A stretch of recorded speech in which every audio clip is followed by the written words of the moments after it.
Welcome to Automates, the podcast that brings you musings from thought leaders and industry pioneers who are shaping the way we work, think, and succeed. Each episode is packed with insights, expert interviews, and practical tips that will inspire and empower you to take your business to the next level. So tune in, subscribe, and get ready to innovate with Automates. Hey James, how are you? Welcome to Automates, our little podcast here. Hi Ben, yeah, thank you for having me. It's very excited, long time in coming. Looking forward to the chat.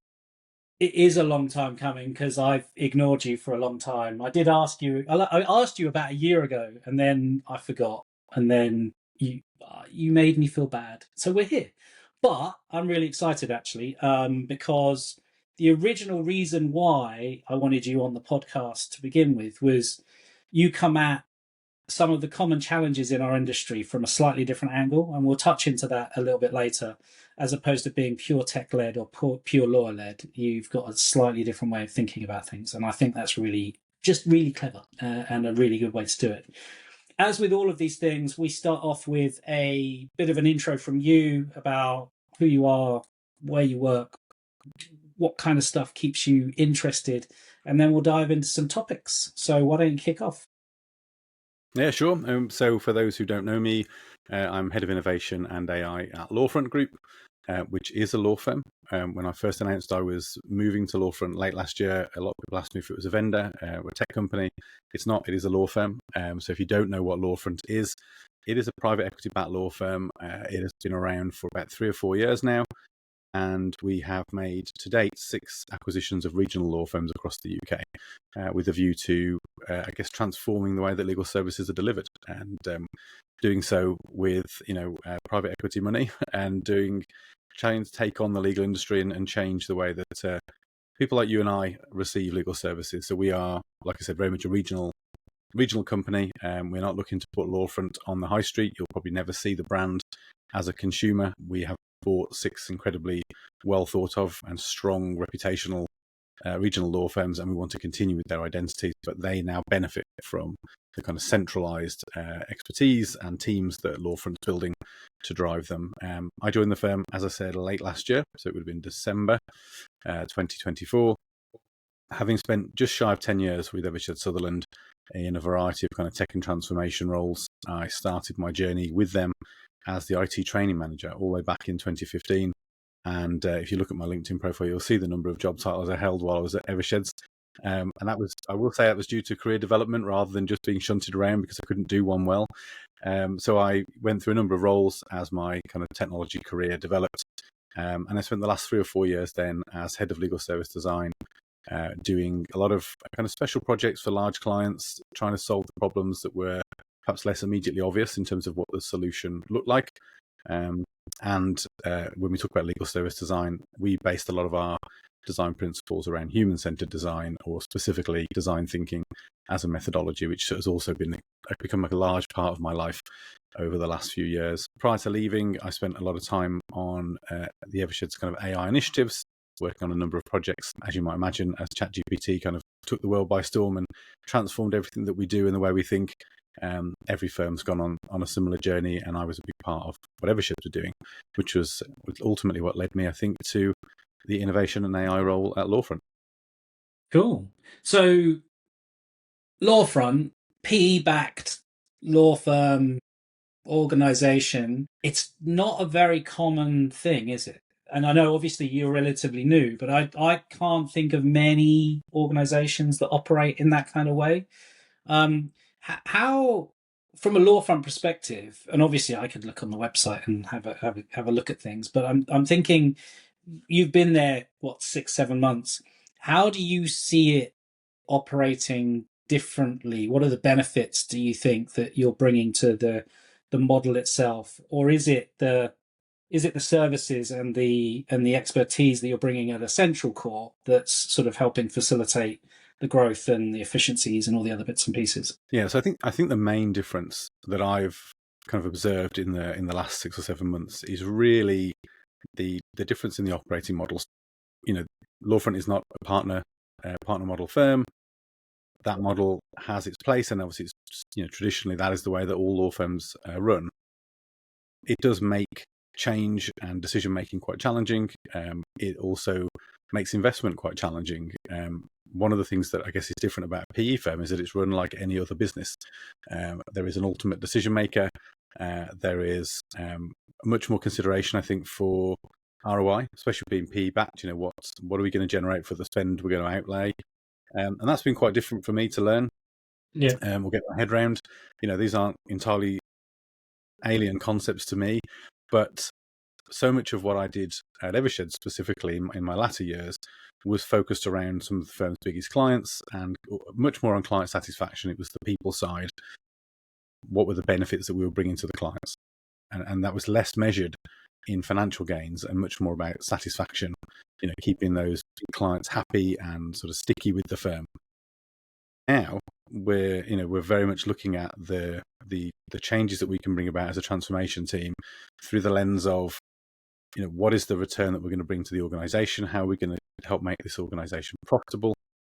Obviously, the client experience is a big part of that. So we're not coming in, and this was a big sell for me, because not knowing anything about private equity coming into this, what little I thought I knew was very much around private equity being a bad thing.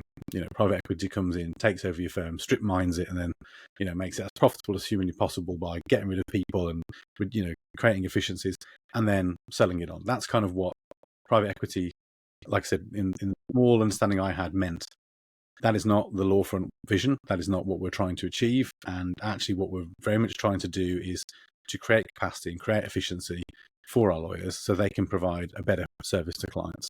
So they can have, they can spend time that they would otherwise be sort of billing a client to do admin, and therefore, having to avoid client conversations almost because of that fixed fee mentality, and shifting that towards, actually, if we can automate some of that admin work, you can then spend more time providing that relationship, that human touch, the personal connection to your client, understand them better, pick the phone up when they call you, or, in ways that, typical, especially fixed fee models, don't always allow for. My own personal experience when it comes to legal, I think I've only ever had one engagement with a law firm, and that was when I bought my house. Like many people, it was a fixed fee, low value transaction. I sent a bunch of paperwork over to the law firm, didn't hear from them for several weeks, received something in the post that I had to sign, sent that back, waited again in silence for a few weeks, and if you tried to reach out, you simply got through to no one. They were actively trying to avoid you, is how it felt.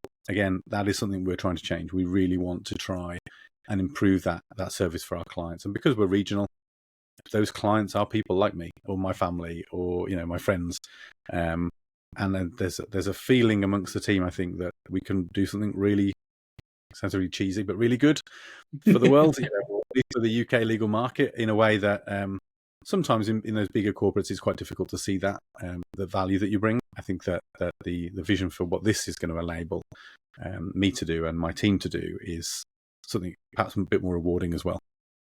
No, that's awesome. No, I mean, I think that sort of, we've been talking for 20 years that the law firm model needs to be shaken up, and 10, 12 years ago, whenever it was, the alternative ownership model and all that sort of stuff kicks in, and you look at it and you go, oh, that's really interesting, but we've not really seen any real change. I mean, we have, but we've not seen real change. But I think it's really sort of smart. And I think, again, from what I know of you, James, I mean, you're now sort of a bigger part of a smaller organization. You're sort of taking your 10 years of experience from an IT trainer to service design, very client focused, very lawyer front focused. That's going to come in. So in your role, you're sort of responsible for, in fact, what are you responsible for? I'm not going to guess. It's quite broad, the remit. So it's any and all innovation and AI transformation that is achievable within the firm. So obviously there is a primary focus on the legal services themselves, but it isn't restricted. So if there are benefits that we can bring to the business services teams, can we improve finance, BD, HR? Those are all on the table. Obviously, we've got to prioritise around a small team at the moment, but there's a really big appetite for this. We actually had our firm annual conference late June. It was called Ignite, and it was all around igniting your ambition. And one of the things that I had the pleasure of doing at that event was getting up on the main stage and talking about our vision for AI and what we want to do with it as a firm. And I have to say, I was absolutely overwhelmed with the amount of positivity that followed that presentation and the workshops that we went on to run in the afternoon, where we kind of showcase what some of this tech could look like. And there's so much enthusiasm for this change and this transformation. People are screaming out for it. They want to be a part of that journey. They've got ideas to share. And not that I necessarily came in with an expectation or expecting it to be poorly received.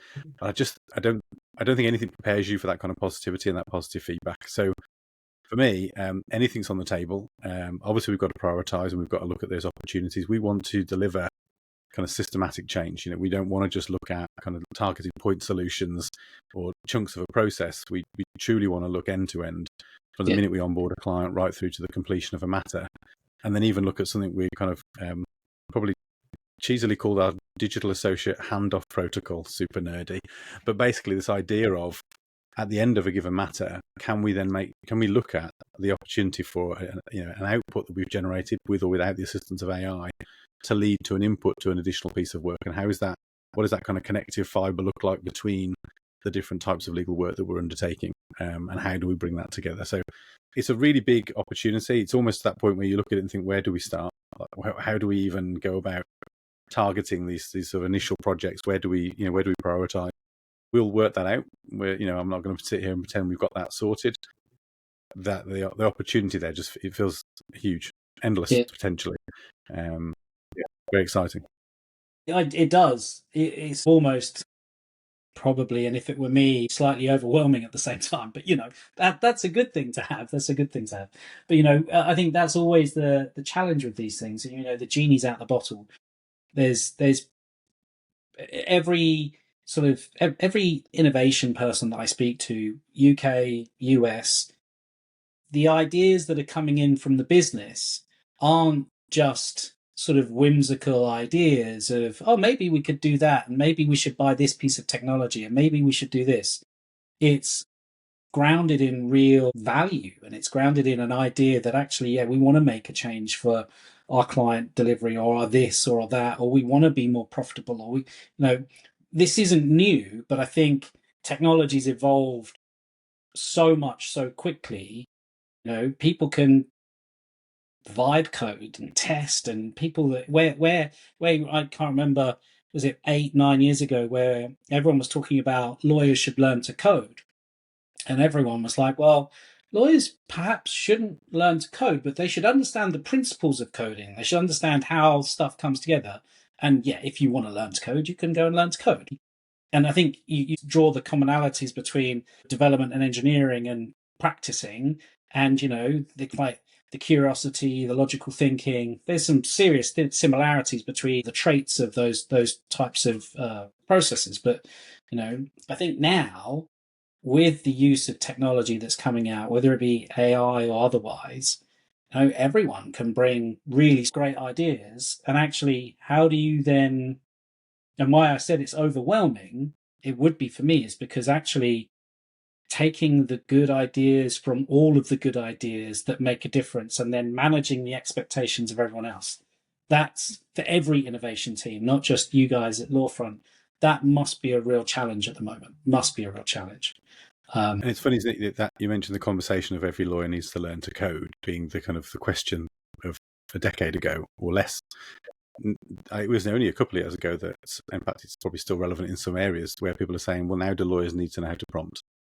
Do they need sort of expert level skills in prompting? And I think that's gone from being, yes, you absolutely need it, to increasingly, well, maybe not actually, because now the tools are advancing so quickly that these AIs are generating memory about you, and they're learning what you do and don't like, and you can kind of meta prompt and just give it some high level instructions, and it will, you don't have to then worry about all the structure of best practice prompting. And actually that prompting should be left to your technologists, your legal engineers, to do in collaboration with your legal experts. And so even that narrative is changing, isn't it? And we took a similar view to what you mentioned, which is, maybe you don't all need to know how to prompt to be successful with this tech in the future, but there's there's definitely value in you understanding the fundamentals, and I think understanding how this tech works, what's going on under the hood, so that when your legal engineers are automating certain legal workflow for you, you at least have a broad understanding of how the technology is achieving that end result.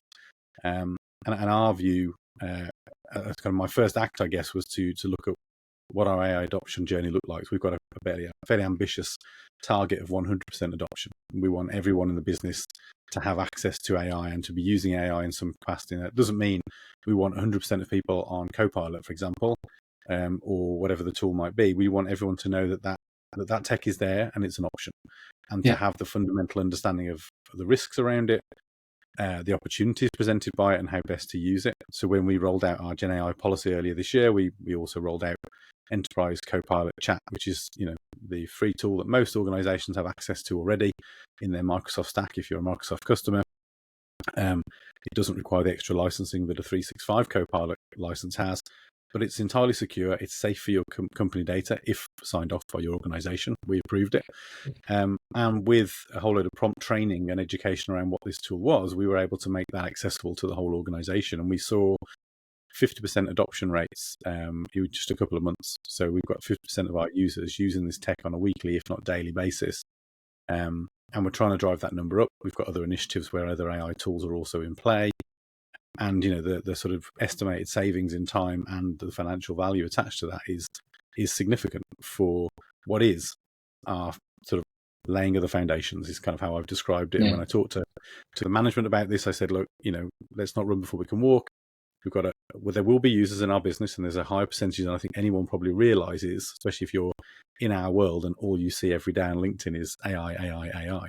You forget that there's huge chunks of your workforce and your friends and family that have no idea what this stuff is, that probably still haven't played with ChatGPT.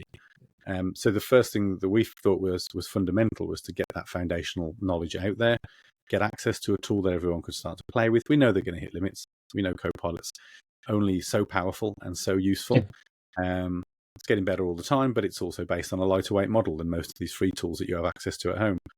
But actually, when people were hitting those buffers, it means that they were experimenting with the technology in a way that went beyond basic chat, and they were starting to test the limits. And when they test those limits and find those limits, they can then come to the central team, to me and my team, and we can then talk to them about what else we've got, what else we can offer, where could that go next? Have they got a really great use case for some sort of automation? So it's been a really great way just to kind of get everybody engaged with what this tool is. We've still got a way to go. I said 100% adoption was the mission. We're around 50 just with that tool at the moment. We're probably at around 60-ish with all the other tools we've got in play. But by the end of this financial year, we want to be as close to that 100, if not have reached it, as we can possibly get. So, it's a fascinating time. It is fascinating. And I mean, literally everything is advancing at such a rapid pace. It must be really... Well, it's really difficult for me, and I'm part of a product organization that's doing stuff with all of these models, and it's like, I'm not technical, but I'm trying to keep up. But even when I think I've caught up, I've missed a whole chunk of stuff, like chain of thought and things like that, that's going to be really beneficial over time, that I'm now going, oh, I need to read up on the benefits of this and how you think about that and what that might mean. And I think in the product world, it's challenging. As a buyer of technology, and I think I know what the answer is, how challenging is it at the moment to make bets on because of the rapidly changing environment, products, everything? How hard is it to make bets? And obviously you just said that you wanted to set the bar low, go Copilot, nice and simple, get people used to it before we start making any big bets and any big investments and everything else, which is a very super sensible way to start, obviously. But actually, what does the strategy look like next, and how difficult is it as a buyer of AI to get, how difficult is it? And in pain then, Ben. It's really difficult. It is really difficult. I mean, I've resigned myself to the fact now that there will always be someone, and there are many people who know more about this than I do. So, there's always going to be something to learn, someone's viewpoint to take on board, someone's product to see that you didn't know existed, a week before. I think you only got to look at the Legal Tech Talk conference when we were last together, just a few weeks ago. So many vendors that I'd never heard of that weren't there the previous year. and vendors that were there the previous year who had small stalls this year were massive and were the talk of the town. So this area is changing so fast. I think so. We are trying some tools. We've got some proof of concepts on the go. I won't kind of get into those, but if you'd asked me maybe a month ago who was one of the sort of bigger firms that you were or vendors that you were really interested in, and they won't mind me saying this because I'm still interested in them, I would have said Legora, formerly Leia, who I first came across at Legal Tech Talks a year ago. They were one of those small vendors who this year were massive, one of the key sponsors. And then, and they would have been that sort of like the front runner for me. And they're still incredible, don't get me wrong. But like I said, on a week by week basis, this stuff changes. So then we saw Harvey announce their tie-up with Lexus. And that then brings Harvey back into the spotlight. You go, okay, well, this tie-up changes the game now because theoretically, sometimes presumably in the future, Lexus's UK knowledge resources will be available to Harvey. So does that give them a competitive advantage over Legora, which doesn't have that tie-in to one of those firms? And then, was it just 2 weeks ago, as we're recording this, the VLEX announcement came out that they've been acquired by Clio for $1 billion, and that changed the game again because VLEX were, if I'm honest, not necessarily on my radar in terms of a firm that were kind of high up my list. But being acquired by Clio changes things. We publicly talked about the centralized case management tool that we've invested in or chosen to invest in, which is ShareDo. ShareDo were also acquired by Clio early this year. So suddenly the potential for a platform we've already decided to invest in, maybe building deeper integrations with another knowledge and AI solution, means that we would be daft not to have VLEX in the mix now as we start to review these. So, I think at some point we'll have to make a decision and buy one or many of these tools and then hope that we've made the right one and see where their roadmaps for development go over time. I think one of the biggest things that we're looking for at the moment, and one of the things I'm trying to avoid, is kind of AI fatigue with our lawyers. I don't want to be giving them too many tools that do too many different things in too many different places. We want to ideally narrow the field to one or two really kind of good comprehensive tools that can do all the things that they want to do. Now, that is made infinitely difficult at the moment by the fact that the likes of Lexus or Thomson Reuters with their practical law or Westlaw solutions are to a degree gatekeeping that knowledge that lawyers are very reliant on and asking you to buy their AI solutions in order to run AI over them, which I completely understand from a business perspective. They're out to make money. That's what they're there to do, of course. But I actually think that longer term that needs to change because I can't imagine there are many law firms going out there going, I want to buy 3 different AI tools that can talk across the different knowledge services that I buy from my different vendors. Because from a user experience point of view, which is where my kind of service design background comes in, that's a horrible, horrible experience because it means I've now got to get used to 2, 3, 4 competing AI solutions that are all fundamentally doing similar things, but will have variances that will mean that the user experience is different in each. It's a different interface. It'll be different prompts. It'll be different feeds or commands or language used to differentiate between, projects or your data. Some of them call them collections. Some call it a project. Microsoft now call it a notebook, which doesn't make any sense. So, the end user experience is really challenging. It's hard enough for a technologist to follow that. If you're not interested in the tech like we are, then, you're asking lawyers who are in this world and in this to do legal work and to deal with clients and to solve complex legal problems, to spend hours of cognitive kind of time sweating over how to access this data, how to use AI to speed them up. What you really want, ideally, would be one really good kind of AI workbench, like whether it's a Legora, a Harvey, or whoever, and then to have plugged into that the different knowledge services that you pay for. And if that comes at an additional premium, I guess that's expected. But I would want an API into those data sources, including my DMS as well. I should put that out there. You want your DMS, your knowledge services, all hooked into this workbench that you have selected as a firm because it has the features and the functionality that you desire, rather than be forced into buying something because you're trying to get access to the data behind it, which seems to be the key at the moment for some of the vendors. Yeah, definitely. I mean, that's sort of the answer I was expecting. Yes, it's difficult to keep up. Yes, it's difficult, but there's also nuances against all of those things.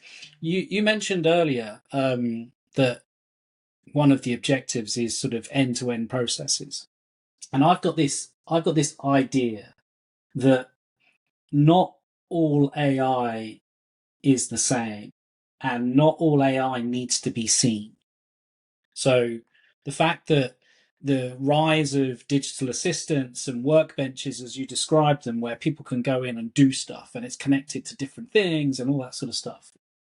I think the way that I've been thinking about it a lot seems to be very different to the current trend of the day and everything else. But everyone's now starting to talk about workflows. And workflows are great, but workflows imply simple, linear kind of workflows, not how do we string an end-to-end process together and use AI at step 3 and a different AI model at step 7 and a different one with a different outcome at step 17. And in theory, for some of those things, the user experience doesn't matter, because actually the lawyer or the PSL or the practitioner, whomever, is getting the output that the process is defined, as opposed to now the process is telling me to go to the workbench of supplier ABC and go and do something, because ultimately you know where you are in that particular process. Now, there are certain types of law that will never be possible, because they're nuanced and detailed and everything else, and there's always going to be human in the loop. But how do you think about that premise that actually there'll be certain things at certain points in time where you won't know the technology that's given you the output as a lawyer? Now, the IT person might do, and the IT person might have crafted all the prompts with the support of some lawyers and some knowledge workers and everything else. But ultimately, the output has come in from ABC model doing something else against this research memo, and here's the output. And the output is then where the lawyer then provides their expertise, not the crafting of it. Where do you think that sits in the mind's eye of how you're thinking about what the future might look like? I think that's exactly where we want to end up. Like I said before, the question of, do lawyers need to know how to prompt? Well, probably not, because actually what you really want to do is put all of that behind a button. You want to be able to start a process, kick something off, fill in a form, and then something happens in the background, a chain of events occur, and then so how the sausage is made, isn't it? You want the output. You don't really care about what happens in the middle to get it to where it is. If you know of any solutions, by the way, that allow you to automate such processes, then do let me know, of course. No, I'm joking. But and I think AI is part of that. I think one of the things that that does concern me a little bit at the moment is a lot of these AI platforms, like you said, are doing wonderful things with kind of prompting, meta prompting, prompt libraries, and stringing prompts together, in terms of sort of task form. But they don't necessarily have enough flexibility to then let you build more traditional automation. And I think things that I think will be really interesting moving forward is how so many firms now are Microsoft dependent, aren't they? Which is for good or bad, depends on your viewpoint on them as an organization. Mm. I think connecting into your Microsoft stack and leveraging things like Power Automate, or being able to pull things from your AD, your Exchange, and work on, and use that to sort of fuel part of an automation. So I think that what I would like to get to ultimately is Gen AI is part of that overall automation, but you've still got the flexibility of the low code, no code tools we all got so excited about over the last 5 or plus years, that you can, you're able to sort of string that Gen AI capability into that broader toolkit. And what you're describing really isn't a million miles away from the vision people have got for agentic AI, which is the idea. I just give it a goal, I give it a poke, and it goes off and does a bunch of things in the background, and then comes back with an output, a report or a draft document, and then it gives me a bunch of citations and information for me to sense check it. But as the lawyer, I just cast my eye over that expertise, which has now been codified. I still think agentic, in terms of the way that a lot of people talk about it, is a little bit further off than some of the other stuff we're talking about right now. But it's the way this stuff is moving, who'd write that off as being? I completely agree. I mean, there's lots of, well, it's on lots of people's websites, but I think it means different people to different marketing teams, if that makes sense. It's not necessarily what the true definition of it is or should be, in my opinion. But that's not to say I'm right. So please don't shoot me. That's fine. James, one of the things that intrigued me about what I know about you anyway, because we've known each other a number of years anyway, but what I sort of know of what you've said here is that how your inspiration, your journey from IT trainer to service design, you've mentioned human-centered, you've really sort of, you've talked about it a little bit, but where does that inspiration come from? Where does that way of thinking come from? Because not everyone professes to be an expert in those things, and I'm not, definitely, but it comes from somewhere. Where does it come from for you? How have you ended up in this place, and what takes you to, I don't know, what makes you happy? So I will be very honest to say how I ended up here is sort of an accident. I've never been one with a kind of career plan. I never sat down and went, I want to be this by the time I'm X. All I think I ever really knew was that I wanted to work with technology, that technology fascinated me. I'm sure in a minute we can dig into what's going on behind me, because I'm sure there's a number of people watching asking about the nerdy stuff. And we'll touch on that. But I think, just in terms of my career path, I started out, I didn't do university, and was very open and honest about this. Didn't want to go, didn't have a clear enough vision as to what I wanted to do to justify the cost and expense of doing something like that. So I opted to go straight into work from college, and I had a job at a financial advisors local to me in the Midlands. Small financial advisors, very, literally 8 or 9 people. And I was an admin boy. That's, I started like humble beginnings and, learnt the ropes. Through the journey at that organization, which was a little bit chaotic, and for another time, I got to spend a lot of time working with clients and talking to clients. Unofficially, I couldn't give advice because obviously I wasn't qualified, but I spent a lot of time translating the complex advice into something they could understand, because I had to do the very same thing so that I could understand, what I was writing or structuring in documents or putting together and trying to explain. And then when I got to a certain point where I just realized that wasn't the career path for me. I think at that point I was down to be a trainee investment manager, and it didn't really fill me with joy. Numbers wasn't my game. I'm not analytical, and I just knew I wanted to work in IT. And some weird statement that my IT teacher at college said to me right as we left college, she said, "Whatever you do in life, make sure you're working with computers." And I remember laughing at that, thinking I got a relatively middling grade in IT because I kind of lost interest in college in the last year, and I laughed really. But she saw something, and it kind of stuck with me. And I got to a point with this job after a few years of kind of learning various admin-related roles and doing all sorts of weird and wonderful stuff with this small financial advisors, that, I wanted to go and pursue that IT career. So I left. I took a part-time job at the NEC Group in Birmingham on their service desk while I was going to qualify in a number of IT qualifications that I had decided was my route in. Didn't see the NEC Group as somewhere that was going to develop an IT career, but spent about a month there as a part-timer. Someone left, it's quite fortuitous, and I was having a great time. And I just said, look, I'd like that full-time role. Took the full-time role, parked the accreditations that I was going through at the time, and decided to learn on the job. And then someone saw something in me after a couple of years there. I'd done a temporary stint as the manager of the service desk. And then, I don't know, I just realised that the more technical route wasn't for me. I looked at second line, third line, infrastructure, etc. And I thought, I just don't have the capacity to learn that level of intricacy or complexity about any of these solutions. It just doesn't, I'm passionate about this industry, but I know that's not my path. I preferred the people side of technology, and somebody else saw in me the potential to be a trainer. I didn't think that was something that I'd want to do. The idea of standing in front of a room and talking at them for X number of hours, people will laugh when I say that because that's all I do now. But that just terrified me. I didn't want to do that. But it was better than going back to the service desk after this temporary stint as manager, which was what I was facing, because it was a 12-month backfill I was doing. Yeah, so I took the training job, thoroughly enjoyed it. That evolved into kind of change and transformation, which evolved to business relationship management. And then I left the NEC Group and started doing back to the IT training manager kind of role again there. Again, pivoted fairly quickly to business relationship management, picked up project management, started doing more change management formally. Then I started doing product development, and then became the innovation lead, which then ultimately led. And it was that innovation lead where I found design thinking. So that was the kind of catalyst for that last big kind of dip into a new skill set, if you like. Which the challenge I was set as the innovation lead was, I need you to do something innovative for clients. And I went, well, what does that mean?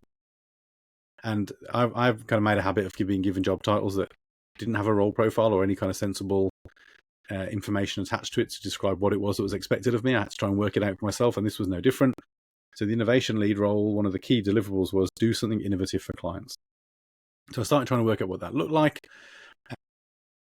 a lady called Anusha Gillespie, who was at the time our director of innovation in the US part of the firm, said, "Have you ever heard of design thinking?" And I went, "No, what's design thinking?" And she turned me on to design thinking, and I started looking into it. Sounded really exciting, really kind of floated my boat in terms of what I enjoyed. I've always been a big sort of fan of product design and stuff like that. And yeah, I went and got qualified in how to facilitate and deliver it. That then became the backbone of what my team delivered at Eversheds. And I guess if you kind of go back through all of these roles, there's been a kind of the throughput throughout the whole thing has been the client or the customer. And the enjoyment that I get out of delivering something that is technological to them, whether that is that penny drop moment when they see something for the first time, or they realize as you're teaching them something about technology that they can suddenly save themselves X amount of time, or something that was an alien concept to them suddenly clicks. I've always thoroughly enjoyed that.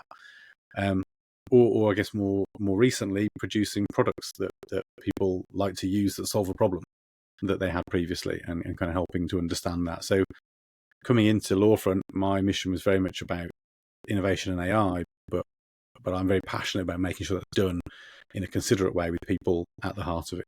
Yeah. Don't know that. Very long way of answering your question, but that's no, I mean it sort of it wraps it all together, because I mean what I know about you is that you are considered, you do think about stuff, and you sort of take an approach that is done in the right way. To your point, I mean, I dropped out of uni after 15 months, and I floated around and did a ton of jobs, and I still don't know what I want to be when I grow up. So I'm sort of a little bit like you, except you've got a little bit more refined and focused.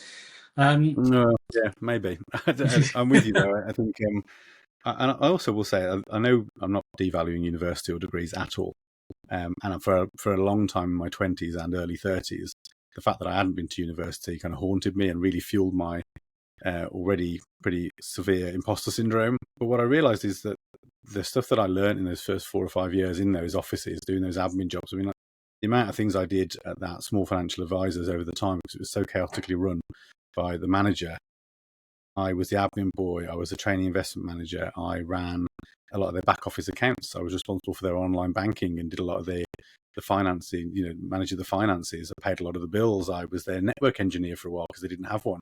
So I got to sit in a server room and work out how to use whatever the old version of Windows Server was back at that time. I got involved in all sorts of weird and wonderful projects in that sort of 4 or 5 year spell, which I would never have got anywhere near if I'd just gone into a big organization where you're just one cog in a machine. I had the ability to kind of look at all these different functions and try them out and learn a little bit. And I think something that I realized much later in life was this brilliant term, which I got from a book by a guy called Adam Savage. The book's called Every Tool's a Hammer. He's actually a maker, so it's nothing to do with what the book's about. But he mentioned in there this realization he had when he realized he had flirted with lots of different skills, industries, roles, jobs in the world that he worked in, but had never really stayed with any of those things long enough to become a specialist or a master. But he always got better than your average person at a number of these different disciplines before bouncing on and getting bored. I think my career's been very similar. I've done lots of different things over the years, which have all given me really good insights into a specific area or discipline, but never spent long enough in that area becoming a specialist. I'm a qualified project manager. I've done some project management, but I would not consider myself an expert. Likewise with change management, a bit less so with design thinking, but I still think there are a lot of people out there that are much more specialist in that area than I am. But the term that he coined was deep generalist. And it's this idea that actually, and it's that jack of all trades phrase, everyone thinks it's a negative, but if you go and look at the full phrase, it's actually a really positive statement. But this idea of a deep generalist is that someone that can call on lots of different skills and experiences to solve problems that a specialist or an expert might not otherwise be able to solve on their own.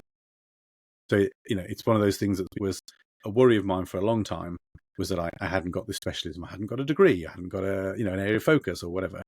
Now I see that as a strength.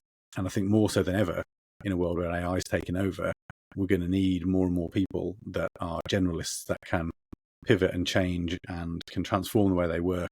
So when I'm looking at recruitment, I'm looking for similar kinds of mindsets. I'm not necessarily looking for specialists.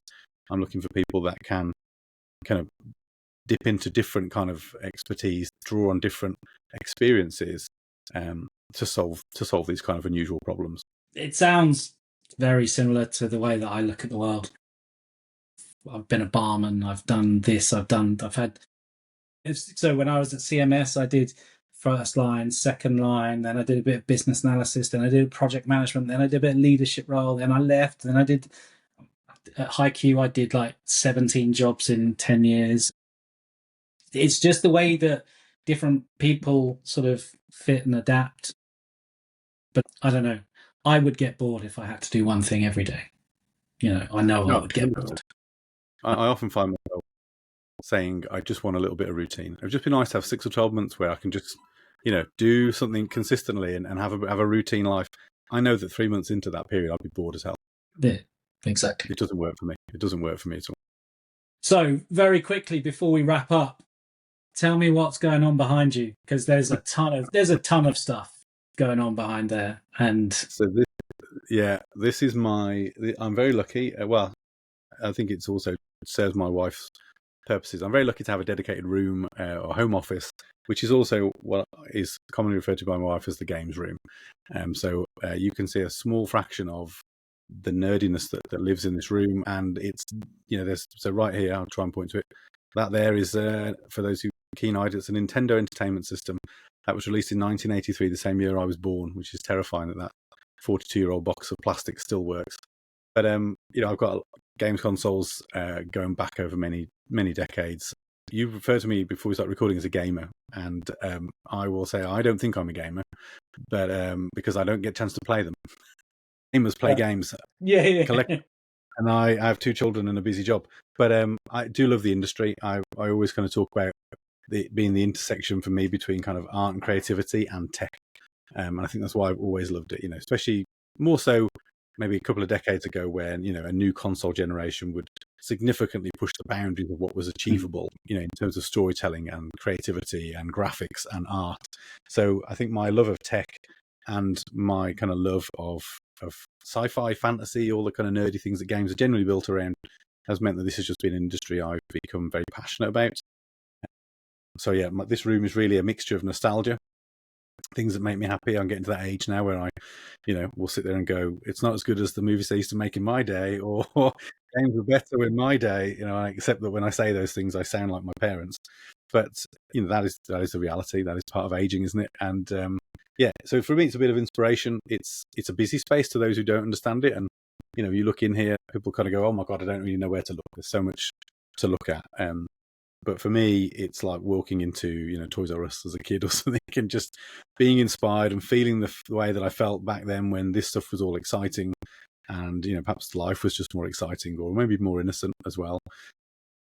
But like I said, I still follow the industry now. I still think it's a fascinating place to monitor new trends and see where tech is going. We could do a whole episode on VR at some point if you want to. I'm super geeky about that as well, and I've got some views on where I think that's going. But yeah, so what you're basically seeing behind me is a real insight into what goes on behind the blur, which is normally or any other way people meet me when I'm at home. But this is the equivalent. But behind the Shoreditch chipboard is like it's just junk basically. It's shed stuff and cupboards of things, and it's just ridiculous. I think drawing from that, having that space to come in and feel inspired and sort of notionally take you through something from sort of personal to work to this to that and layer in the stuff in between is cool. It's really cool. I don't think enough people share enough of that sort of stuff, because we live in this post-COVID kind of technology-driven remote world, and actually, it's blurry and it's this and it's corporate have told us I need a wallpaper that's got my logo on it, and actually we're just humans. We're desperate for the human connection of interaction. Normally we'd have this conversation in a pub over a beer. Obviously not podcast, but in an ideal world, that's how we'd be doing this, and it would. But you start looking at how it comes together, and I think there needs to be more personal stuff in the workplace. It sounds weird, but No, I absolutely agree with you. I think it comes down to authenticity, doesn't it? And for a long while, I would never have shown this. I would never have displayed this. And actually, COVID was the turning point for me. Funnily enough, you mentioned kind of like when we all went remote and we suddenly started being on camera, because at that point we didn't have the kind of corporate policy about your, branded background or whatever you didn't have to do. Wearing a branded T-shirt and stuff like that. But we got to a point where I remember actually building some really strong relationships through COVID via remote calls with people I wouldn't go on to meet for several years, because we would start a conversation and then they would ask about something in the background. And at the time, it wasn't quite this busy. It was facing a wall with a much more curated set of things in the background, but there were still things of my interest. And then you would open doors, because once you share a little bit about you, other people then feel more comfortable sharing a little bit about them. I remember having this fascinating conversation with a partner back at Eversheds. I won't name him, but he was a fantastic guy. He's now retired. And he had seen the stuff in my background and asked me a couple of questions. I think I got some crafting or model painting, stuff like that there. That's now in a completely different room, but it still exists. He took it upon himself to turn his background off. His background, when you took the blur off, suddenly became very sharp. And what it was like it was a cabinet, and I could only describe it as being like the scene in the Harry Potter movies where they go into Ollivander's wand shop and it's just walls of boxes, and every one of them's a wand. Only his display was walls of boxes, and every one of them was a fountain pen.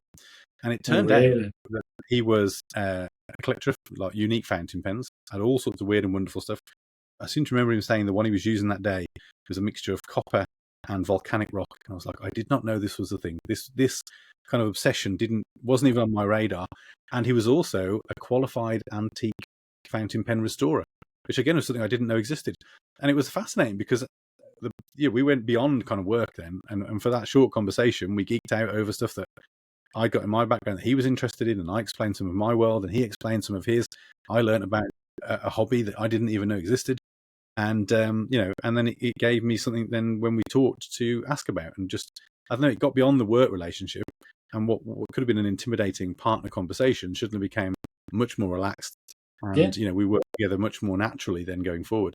So I agree with you. I think sometimes it's nice to dig a little bit behind kind of the blur or the corporate background and just find out what people are really about. What are they into? Find some common ground. Yeah, definitely. That isn't work related. James, thank you very much for your time. I'm going to say one thing, because I promised I would do this. I would say hi to Logan. Let's say hi to Logan at the end of this so that Logan feels loved. There we go. We always love Logan. Exactly. James, thank you very much. I've loved this chat. We've run on for minutes longer than I thought we were going to, because, it's been good. In fact, we could probably do another couple of episodes. So we might think about how we do that. Take it easy. Enjoy. I look forward to catching up with you very soon. And we will see you then. Thank you very much, buddy. Take it easy. Cheers, Ben.